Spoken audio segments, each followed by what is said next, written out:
Tonight we have new documents on ticket money from school zone speed cameras in Warner Robins. Documents reveal those cameras have generated more than $2 million since they launched in 2023. Hunter King is live near one of those camera locations to break down the numbers.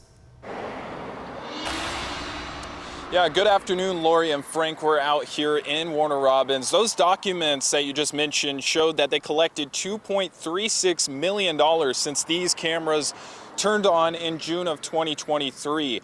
The city says it's to slow people down, but some question whether or not it's actually about that safety or if it's about revenue.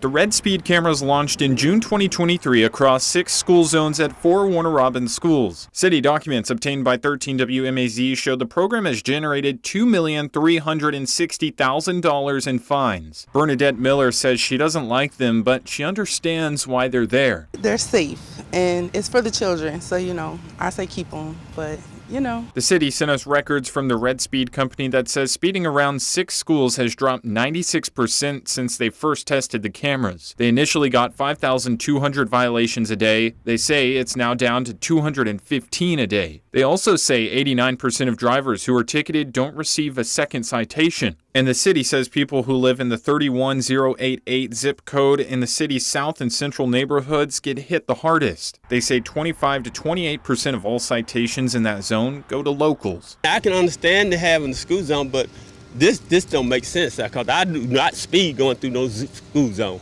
Johnny Gilbert Jr. says he came to Warner Robins City Hall to pay another fine, his third. He says he's finally pushing back. If he gets another, he says he's suing. But the data shows drivers contest less than 1% of tickets. Under Georgia law, revenue from school zone cameras must fund public safety initiatives. The city has not yet detailed how the $2.36 million has been allocated. I was very suspicious. I live around the corner and I don't speed in the school zone.